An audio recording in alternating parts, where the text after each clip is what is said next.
छत्तीसगढ़ के सुकामा में नक्सली घटना में शहीद स्वर्गीय धर्मेंद्र यादव जी के बड़े भाई श्री महेंद्र यादव जी आए हुए हैं। हम आपका हृदय से हार्दिक अभिनंदन स्वागत करते हैं। ताली बजाकर आप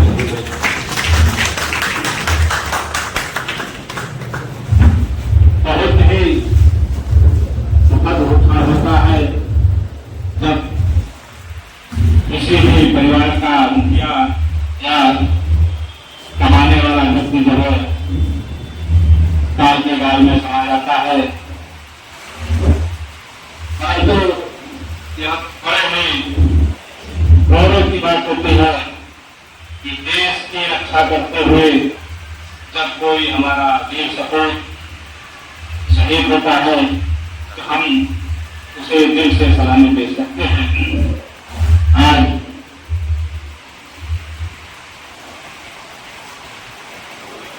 हमारे बीच स्वर्गीय धर्मेंद्र यादव जी के बड़े भाई महेंद्र यादव जी आए हुए हैं।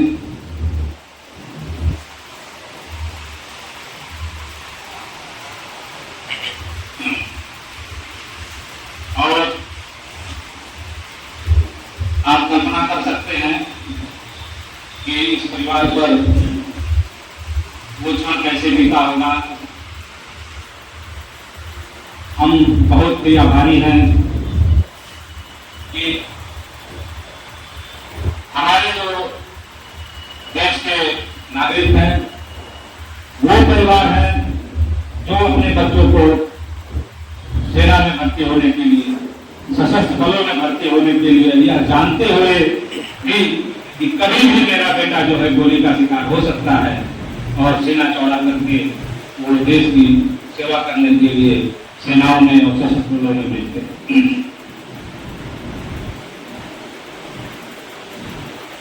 एक बार पुनः मैं आपका इस विकासखंड परिवार की तरफ से हार्दिक अभिनंदन दंडवत करता हूं और भगवान से प्रार्थना करता हूं कि आप अपने बिछड़े हुए भाई का जो कष्ट है वो सहन करते हुए देश सेवा में ओतप्रोत रहेंगे और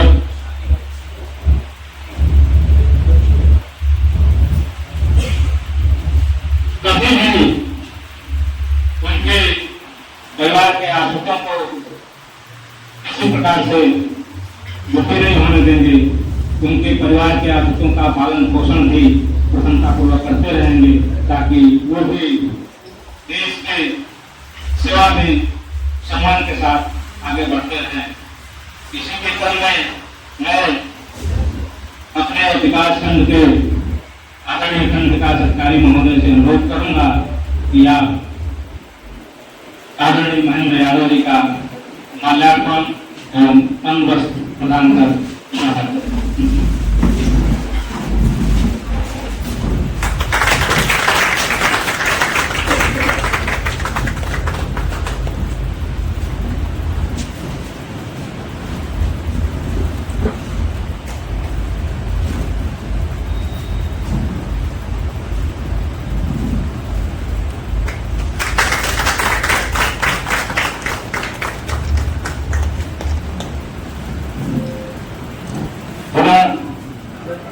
मैं पंचायत साहब से अनुरोध करूंगा कि आप भी माल्यार्पण कर जो है आदरणीय महेंद्र यादव जी का स्वागत करें।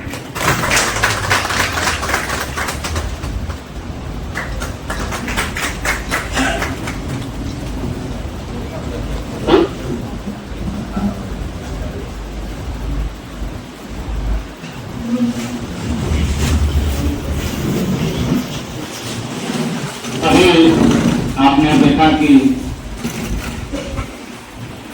हमारे अमर शहीद स्वर्गीय धर्मेंद्र यादव जी के बड़े भाई महेंद्र यादव जी का सम्मान किया गया और मैं उन सभी भैया घर के यहाँ आए हुए नागरिकों का भी सम्मान करता हूँ उन्होंने अपने साथी महेंद्र यादव जी के साथ आकर यहाँ हमें गौरवान्वित किया हुआ है। आप सभी बहुत देर से बैठे हुए हैं। आज का राष्ट्रीय पर्व मनाया जा रहा है और अब हम उसे आगे बढ़ाते हुए आदरणीय खंड विकास अधिकारी महोदय से अनुरोध करूंगा कि आप अपने संबोधन से हमको अनुभव करते हुए आज की सभा का समापन करें। सर्वप्रथम आज स्वतंत्रता दिवस की आप सभी को बहुत ढेर सारी बधाई, हार्दिक बधाई, बहुत बहुत शुभकामनाएं कि आज हम लोग वो अनगिनत शहीद हैं जिनके कारण, जिनके प्रयासों से, जिनकी शहादत ने हम सबको आज ये अवसर दिया है कि हम स्वतंत्र हवा में सांस ले पा रहे हैं। और उसके बाद ये धरती अद्भुत है। जैसा हम देख रहे हैं, आपका रानीपुर अद्भुत है। जब जब संकट आया है, रानीपुर के लाल ने, जवानों ने देश की रक्षा की है। तो आज मैं इस अवसर पर अमर शहीद स्वर्गीय धर्मेंद्र यादव जी के भाई श्री महेंद्र यादव जी का हार्दिक अभिनंदन करता हूँ, प्रणाम करता हूँ और गौरवान्वित भी महसूस करता हूँ कि आप उस शहीद के परिवार से जुड़े हैं और मैं आपके माध्यम से उनसे जुड़ पा रहा हूँ इस विकास खंड में तैनात होने के कारण। तो मैं अभिभूत हूँ, मैं आपका स्वागत करता हूँ। आज इस कार्यक्रम में हमारे सभी सहयोगी, पीडीओ पंचायत साहब, पीओ साहब, हमारे जो एपीओ साहब, पटल के सभी हमारे सहयोगी, स्टाफ, सेक्रेटरी और जो गिरियाधर से सम्मानित नागरिक आए हैं उनको प्रणाम करता हूँ, स्वागत करता हूँ। इसके अलावा जो हमारे विभिन्न सहयोगी हैं जो हर समय विकास खंड में रह करके यहाँ के नागरिकों की सेवा करते हैं और सारी व्यवस्थाएं संभालते हैं, उन सबका हार्दिक स्वागत करता हूँ। सचमुच में मैं आज यही चर्चा कर रहा था जब सूबेदार मेजर केदार सिंह की प्रतिमा पर हम लोग पुष्पार्चन कर रहे थे। प्रधान जी रानीपुर हैं, आपका बहुत बहुत स्वागत है। और जब लेफ्टिनेंट बिहारी सिंह जी के यहाँ कोठी पुष्पार्चन हम लोग नमन कर रहे थे तो मैं यही बार बार चर्चा कर रहा था कि देखिए रानीपुर अपने आप में बहुत ही समृद्ध नाम है, जगह है, स्थान है, जहाँ देखिए लोगों ने स्वतंत्रता की लड़ाई में भी हमारे वरिष्ठ सहायक हैं, स्थापना बाबू हैं श्री जितेंद्र सिंह, बताने लगे कि खुराहट, देश की लड़ाई के दौरान खुराहट का स्टेशन रोक दिया करते थे, कितनी बार ट्रेनें रोक दिया करते थे। तो ये क्रांति की भूमि है और यही क्या बगल में बलिया है, बलिया तो पूरी दुनिया जानता है। तो ये पूर्वांचल की जो अपनी माटी है वो बड़ी विशिष्ट है। जब जब देश में कोई संकट आता है तब तक यहाँ के सपूत देश की रक्षा के लिए खड़े हो जाते हैं। तो मैं चार दरअसल ये कहा था, थोड़ा ये मिस्टेक हुआ है कि हम किसी ऐसे व्यक्ति को अपने बीच में बुलाते कि आजादी से लेकर के और अब तक जो रानीपुर का योगदान रहा है देश की रक्षा में, देश की सुरक्षा में, वो हम लोगों को सुनाते बताते तो अच्छा होता। लेकिन मैं पूरा प्रयास करूंगा ये 15 अगस्त के बाद इस पे कुछ डॉक्यूमेंटेशन जरूर हम लोग कर लें कि आजादी की लड़ाई में अपने पत्रकार साथियों के साथ मिल करके ये आजादी की लड़ाई में जो रानीपुर का योगदान रहा है और उसके बाद जब जब देश में संकट आया है किस तरीके से यहाँ के सपूत देश की रक्षा के लिए वो खड़े हुए हैं, अपने प्राणों की को न्यौछावर किया है, उनका एक डॉक्यूमेंटेशन हो जाए, ये बहुत जरूरी है। तो ये एक अच्छी बात होगी, शुरुआत होगी, जिसको आवश्यक हुआ तो हम लोग छोटे से उसमें यहाँ लिखवाएंगे विप्लव में कि लोगों को पता चले, और ये चीजें हमें जो गौरवान्वित करती हैं और आने वाली पीढ़ी को उत्साहित करती हैं, प्रेरित करती है कि जब जब संकट आए तो वो लोग खड़े हों। तो एक बार पुनः जो देखिए क्रम देखिए कि देश की लड़ाई में जैसा बता रहे थे, अभी मुझे जाना भी है, कांठा में एक ही गांव से काफी ज्यादा लोग, 100 लोग जो विभिन्न तरीके से योगदान किया स्वतंत्रता संग्राम सेनानी के रूप में। और ये चीज और भी है कि बहुत सारे ऐसे लोग जगह हैं कि जिनका नाम प्रकाशित नहीं हो पाया होगा। जहां से एक गांव से इतने लोग निकल रहे हो तो हर एक गांव से कितने लोगों ने योगदान दिया होगा, तो कुछ नाम अप्रकाशित रह जाते हैं। हम सभी को उन्हें भी अपने दिल से नमन करना चाहिए, प्रणाम करना चाहिए, और किसी कारण से अप्रकाशित रह गए हैं तो उसमें भेदभाव भी हमारे अंदर आना चाहिए। फिर देखिए उसके बाद एक बड़ा संकट देश में आता है 62 की लड़ाई में। तो 62 की लड़ाई में भी इतनी छोटी जगह है रानीपुर, लेकिन वहां से सूबेदार मेजर केदार सिंह, इसी तरीके से लेफ्टिनेंट बिहारी सिंह अपने प्राणों को दे करके इस देश की आन बान शान की रक्षा करते हैं, देश की रक्षा करते हैं। ये बहुत बड़ी बात है। इन शहीदों के लिए आशा एक बार ताली की और वहीं देखिए देश में जब भटकाव आता है, कुछ अपने ही देश के नागरिक देश के लिए संकट खड़े करते हैं, तो ऐसे में सुकमा में स्वर्गीय धर्मेंद्र यादव जी देश की रक्षा करते हुए और कह लीजिए कि उन भटके हुए लोगों को रास्ते पर लाते हुए अपने प्राणों की आहुति दे देते हैं। आप देखिए कि सीमा की भी रक्षा और देश के अंदर भी रक्षा और सुरक्षा सुनिश्चित करते हुए लोगों को सड़क पथ पे लाते हुए इस रानीपुर से लोगों ने अपने प्राणों की बाजी लगाई है, अपनी जान को न्यौछावर कर दिया है बिना कुछ सोचे हुए। तो इन सभी शहीदों को नमन करते हुए, श्रद्धा सुमन अर्पित करते हुए उन्हें बारंबार प्रणाम करता हूँ। आप सभी की ओर से उन सबको बारंबार प्रणाम है, नमन है, वंदन है। और एक दूसरा नाम जो आता है, अभी संचालन करते हुए आप ले रहे थे गांधी जी का, एक थोड़ा सा ट्रैक भी चेंज कर रहा हूं और एक अनुरोध भी कर रहा हूं कि गांधी जी ने अपना बहुत सारे शहीदों ने, बहुत सारे स्वतंत्रता संग्राम सेनानियों ने अपना अमूल्य योगदान दिया, प्राण दे दिए। भगत सिंह, चंद्रशेखर आजाद, अशफाक उल्लाह खान को कौन भूल सकता है, जो ये सब आजादी के दीवाने थे, मस्ताने थे। उसी में आपका एक बुजुर्ग भी था, जिनको हम राष्ट्रपिता महात्मा गांधी के रूप में जानते हैं, जो हर तरीके के, चाहे वो क्रांतिकारी हो, वो भी उनको काफी श्रद्धा और उनको नमन करते थे, उनका आदर करते थे, उनका सम्मान करते थे। वैचारिक मतभेद होते हुए भी सभी विचारधारा के लोग गांधी जी का अनुकरण करते थे। वो चाहे भले ही जितना ही क्यों न रहे हो, वो भगत सिंह थे, वो भी उसी तरीके से गांधी जी का भी क्रांतिकारियों के लिए बड़ा सम्मान था। ऐसा नहीं था कि उनके अंदर कोई ये था, वो मानते थे कि उनका एक बेटा दूसरी तरीके की लड़ाई लड़ रहा है और उनके दूसरे भाई और उनके बेटे कुछ उनकी तरह की लड़ाई लड़ रहे हैं।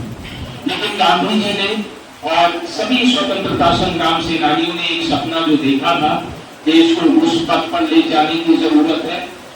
और जो हम लोग गांव से जुड़े हुए हैं, तो पूरा प्रयास हो कि देश सचमुच में तब आत्मनिर्भर बनेगा और सुखी बनेगा जब हमारे गांव सुखी होंगे और आत्मनिर्भर होंगे। गांव की निर्भरता बहुत बढ़ गई। गांधी जी इसी बात को लेकर के बहुत चिंतित थे कि जो गांव की आत्मनिर्भरता है वो थोड़ा सा मतलब जितनी ज्यादा रहेगी देश उतनी तरक्की करेगा। आज क्या है कि हम छोटी बड़ी सभी चीजों के लिए बाहर से जो निर्मित होकर के आती है, नमक हो, दाल हो, मसाले हो, मतलब अपने किचन से लेकर के इन जो डेली उपभोग की चीजें हैं, यहाँ तक कि सब्जी तक के लिए हम निर्भर करते हैं। और बहुत सारी जगहों पर बड़ी बड़ी कंपनियां सब्जियां बेच रही हैं। ऐसे में गांव में एक रोजगार की समस्या निश्चित रूप से है। तो आप सभी से संक्षेप में ये बहुत बड़ा विषय है, लेकिन उस तरफ सोचने के लिए आग्रह करूंगा कि जिस भी तरीके से हो सके हमारा प्रयास हो कि हमारी अधिकतर चीजें गांव में बने और वहां उसका हम स्थानीय स्तर पर उपयोग करें। तो मैक्सिमम हाथों को जब काम मिल पाएगा सही मायने में, तभी जो है देश तरक्की करेगा। क्योंकि बेरोजगारी सबसे बड़ा अभिशाप होती है, तो मैक्सिमम और सृजन सबसे बड़ा सुख होता है। ऐसे में अगर हम सारी चीजों को जो कम से कम टेक्नोलॉजी पे बनने वाली चीजें हैं, उनका अगर हम गांव में उत्पादन करने का संकल्प लें, स्वयं सहायता समूह भी इसी कॉन्सेप्ट पे बनाएंगे। लेकिन जब तक सारे लोग मिलकर के, महिला पुरुष और सारे लोग सोचेंगे नहीं, तब तक ये चीजें सफल नहीं होंगी। एक बहुत अच्छी कविता जिसको मैं लगभग हर बार बजवाता हूँ, और अभी भी हम लोग इस समय चाय वाय पी रहे होंगे, आप लोग सुनिएगा। भारत के संदर्भ में, अर्थव्यवस्था के संदर्भ में और खुशहाली के संदर्भ में पूरा अपना संदेश देती है। वो कुछ इस तरीके से है कि मेरा हो मन स्वदेशी, मेरा हो तन स्वदेशी, मर जाऊं तो भी मेरा होवे कफन स्वदेशी। मतलब आगे का जो पूरा उसके अंदर अर्थशास्त्र है वो ये है। स्वदेशी की बात आती है, किसी से कहा जाए तो बड़े बड़े प्रोफेसर और सारे लोग बड़ी बड़ी व्याख्याएं देते हैं।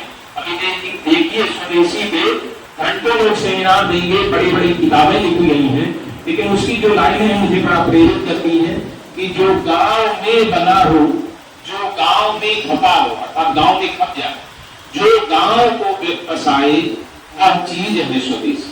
गांव में बने, गांव में जिसका खपत हो जाए और जो गांव को ऊपर उठाए, आगे बढ़ाए, वह चीज है स्वदेशी। जो गरीब से लिया हो, ठीक है, इस तरीके से कि जो गरीब को लिया हो और वो चीज है स्वदेशी। आगे करके मतलब मुश्किल से 8-10 लाइन है पूरे स्वदेशी की और भारत की अर्थव्यवस्था की पूरी व्याख्या कर देती है। सबसे अनुरोध है कि कभी आप यूट्यूब पे डाल करके मेरा हो मन स्वदेशी गीत जरूर सुनिएगा। उसमें एक संदेश है, एक अर्थव्यवस्था का सिद्धांत भी है और गांव की खुशहाली का की एक कल्पना है, एक उम्मीद है। तो उसे आप सुनिए। और मैं थोड़ा सा अनुरोध करना चाह रहा था, पहले भी कर रहा था कि अमर शहीद जो हमारे धर्मेंद्र यादव जी हैं, उनके जीवन कहाँ से पढ़े, इतनी चीजें सबके बीच में आ जाती। ये चीज हम नोट कर सकते थे, आपसे पूछ करके फिर हम बात कर देते, लेकिन वो अगर आप बता देंगे तो सबके लिए बड़ा प्रेरणादायी होगा। कहाँ पढ़े, कैसे क्या रहा, 5 मिनट में तो अच्छा रहेगा। बैठी बैठी बता दें।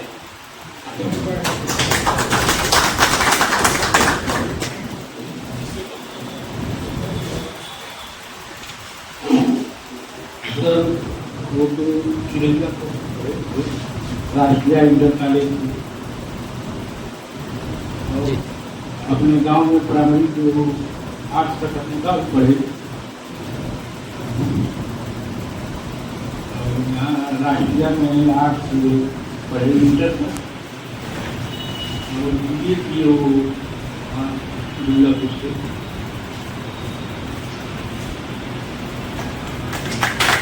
2003 में वो भर्ती हुई, मेरा मार्च 2018। बहुत बहुत धन्यवाद। ये बहुत इमोशनल क्षण है, बहुत ही भावुक कर देने वाला क्षण है। लेकिन हमें गर्व भी होता है, बहुत गर्व होता है कि ऐसे अमर शहीदों के कारण ही हम आज सम्मान के साथ ये देश खड़ा है पूरी दुनिया के सामने। तो एक बार पुनः सभी शहीदों को नमन करते हुए मैं वाणी को विराम देता हूँ। बहुत बहुत धन्यवाद।